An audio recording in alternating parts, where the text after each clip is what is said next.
Il sindaco di Agrigento, Francesco Miccichè, e la giunta comunale hanno approvato 6 benemerenze al merito civile in favore del vice brigadiere Silvio Marco Rucchetta, dell'appuntato scelto Vincenzo Mancuso, del maresciallo capo dei carabinieri della Legione Sicilia Gianluca Carozzo, del maresciallo Francesco Bifulco, del vice brigadiere Domenico De Gil e dell'appuntato Massimo Pedano, che hanno partecipato all'attività investigativa nell'ambito dell'indagine denominata Piazza Pulita.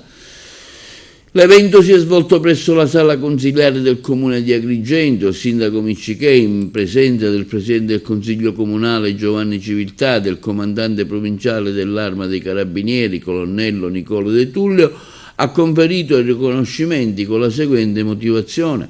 per avere contribuito in maniera determinabile, con encomiabile senso del dovere, spiccata professionalità e intuito investigativo al successo di un'indagine delle forze dell'ordine finalizzata a disarticolare un gruppo criminale dedito allo spaccio di consistenti quantitativi di sostanze stupefacenti anche nei confronti dei minori. L'operazione, denominata Piazza Pulita, ha impegnato le forze dell'ordine e si è conclusa con l'esecuzione di un provvedimento restrittivo a carico di 6 indagati e il sequestro di un cospicuo quantitativo di droga, suscitando il plauso dell'opinione pubblica.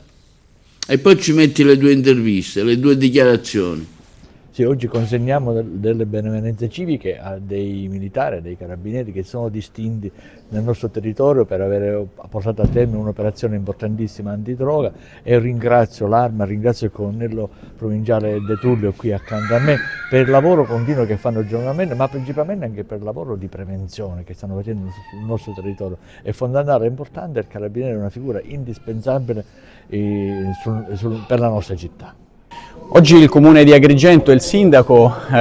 consegnano dei riconoscimenti a dei militari dell'Arma che si sono distinti per un'indagine che ha avuto ad oggetto il contrasto del traffico e dello spaccio di sostanze stupefacenti nel centro storico negli scorsi anni. È un'attestazione importante per l'impegno dell'Arma che continua ancora oggi, soprattutto anche nel centro città, ed è testimonianza, insomma, e sono testimonianza di questo impegno anche le più recenti operazioni, i sequestri e le perquisizioni eseguite proprio per garantire una maggiore sicurezza dei cittadini e una migliore qualità della vita di questa città.